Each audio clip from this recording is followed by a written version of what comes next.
नमस्कार दोस्तों, स्वागत है आपका आज की फटाफट बड़ी खबरों में। एक बार फिर हम हाजिर हैं आज की सभी बड़ी खबरों को लेकर। इस वीडियो में हम आपको बताने वाले हैं आज की बेहद बड़ी खबरें, लिहाजा इस वीडियो को पूरा आखिर तक देखें। इसलिए दोस्तों इस वीडियो को लाइक और शेयर भी जरूर कर दें। आज की बड़ी खबरों में हम आपको बताएंगे, जी हाँ दोस्तों, देश के कई राज्यों में मूसलाधार बारिश की आशंका, 3 दिनों का अलर्ट जारी। देखें पूरी लिस्ट, किस किस राज्य में भारी बारिश होने की संभावना है। भारतीय मौसम विभाग ने कहा है कि मानसून अब अंतिम पड़ाव पर है, इस वजह से आने वाले दिनों में कई जगहों पर मूसलाधार बारिश होने के आसार हैं। मौसम विभाग ने 19 से 20 सितंबर के दौरान अंडमान और निकोबार द्वीप समूह, ओडिशा तटीय और दक्षिणी आंतरिक कर्नाटक और केरल में भारी से बहुत भारी बारिश होने की आशंका व्यक्त की है और लोगों को सचेत रहने की चेतावनी भी दी है। विभाग ने इसलिए अलर्ट भी जारी कर दिया है।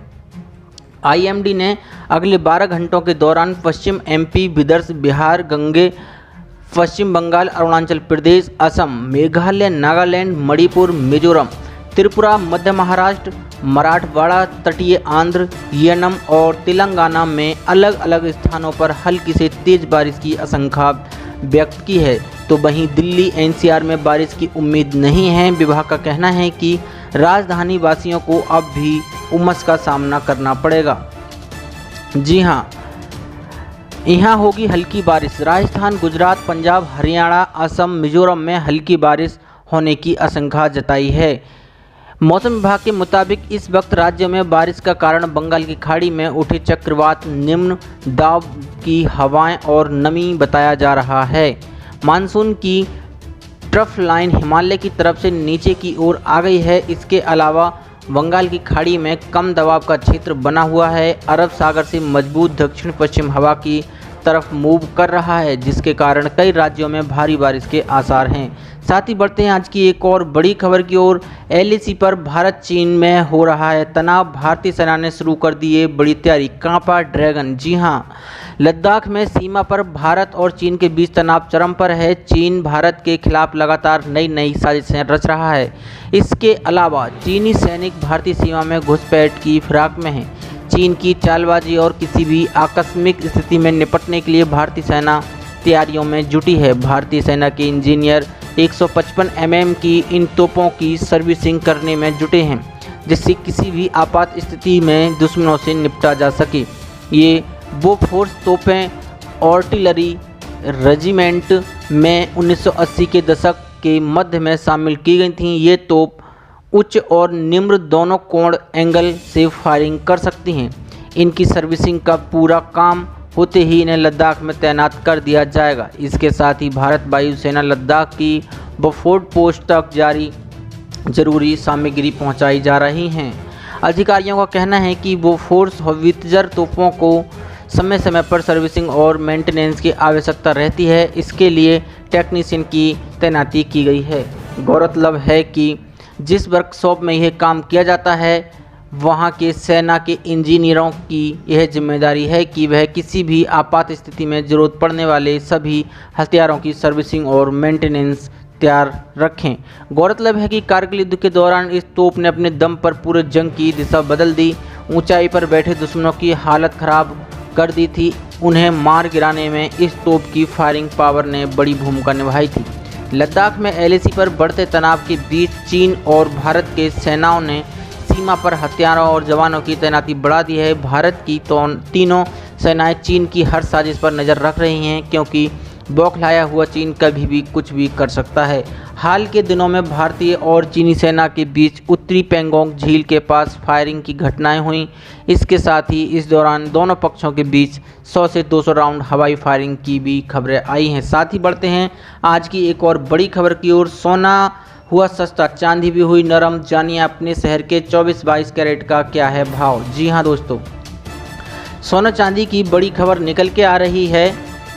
सोना और चांदी की कीमतों में बुधवार को फिर गिरावट हुई है। एचडीएफसी सिक्योरिटीज़ के अनुसार राष्ट्रीय राजधानी में दिल्ली में बुधवार को सोने की कीमत में 137 रुपये घटकर 53,030 रुपये प्रति 10 ग्राम हो गई है। पिछले कारोबारी दिन मंगलवार को 53,167 रुपये प्रति 10 ग्राम पर पहुंच गया। वहीं चांदी 517 रुपये गिरकर 70,533 रुपये किलोग्राम हो गई है। पिछले कारोबारी दिन मंगलवार को यह 71,070 रुपये प्रति किलोग्राम पर बंद हुई थी। अंतर्राष्ट्रीय बाजार में सोना 1967.60 डॉलर प्रति औंस पर कारोबार कर रहा था और चांदी 27.40 डॉलर प्रति औंस पर थी। वहीं वायदा कारोबार में सोना और चांदी की कीमतों में बड़ी बढ़ोतरी हुई।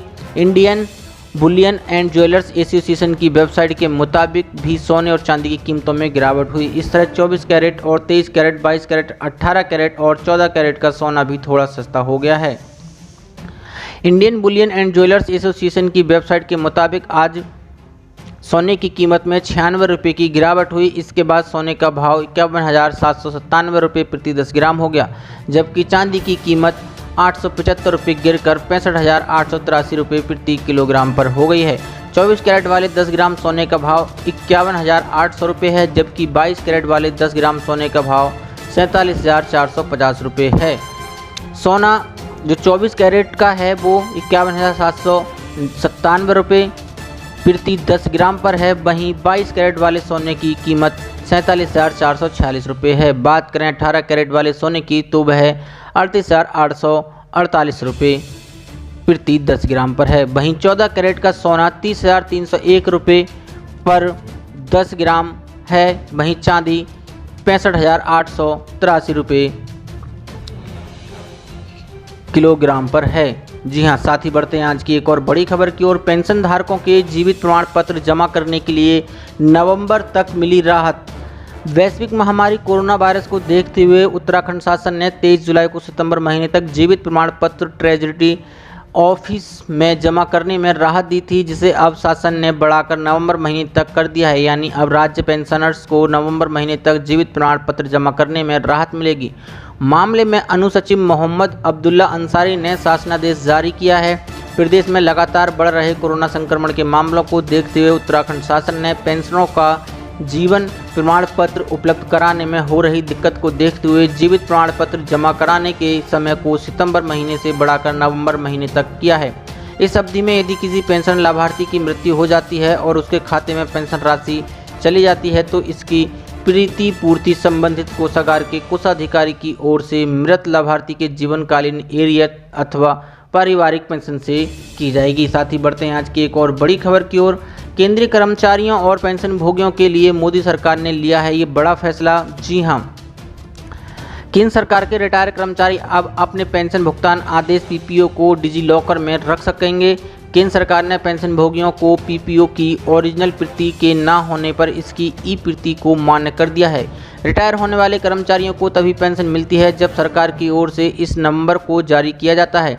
पेंशन एवं पेंशन भोगी कल्याण विभाग ने यह पाया है कि पेंशन भोगियों ने समय के साथ साथ अपनी पीपीओ को मूल प्रति को खो दिया है, जिसके बाद उन्हें पेंशन से जुड़े कार्यों को करने की दिक्कतों का सामना करना पड़ता है। कोरोना संकट में रिटायर होने वाले कर्मचारियों को भी पीपीओ की मूल प्रति पाने में परेशानी और देरी हुई थी।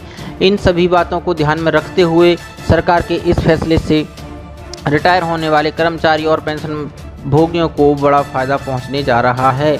साथ ही बढ़ते हैं आज की एक और बड़ी खबर की ओर। केंद्रीय कर्मचारियों की रिटायरमेंट की उम्र में बदलाव का कोई प्रस्ताव नहीं, ये जितेंद्र सिंह ने कहा है। जी हां, कार्मिक राज्य मंत्री जितेंद्र सिंह ने बुधवार को कहा कि केंद्र सरकार के कर्मचारियों की सेवानिवृत्ति की आयु में बदलाव का कोई प्रस्ताव नहीं है। उन्होंने लोकसभा में एक प्रश्न के लिखित उत्तर में ये टिप्पणी की। मंत्री ने कहा, केंद्रीय कर्मचारियों की सेवानिवृत्ति की आयु में बदलाव का कोई प्रस्ताव नहीं है। राज्य सरकार के कर्मचारी संबंधित प्रदेशों की सरकारों द्वारा तय कानूनों एवं नियमों के दायरे में आते हैं।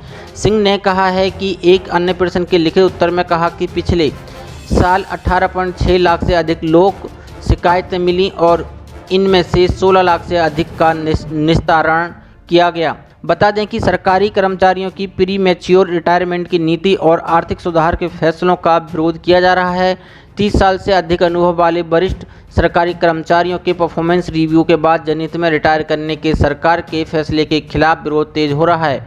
मांग की जा रही है कि सरकार वरिष्ठ कर्मचारियों की प्री मैच्योर रिटायरमेंट नीति को तत्काल वापस ले। ऐसी बड़ी खबरों को देखने के लिए हमारे चैनल को सब्सक्राइब करें और वीडियो को लाइक शेयर जरूर करें। धन्यवाद।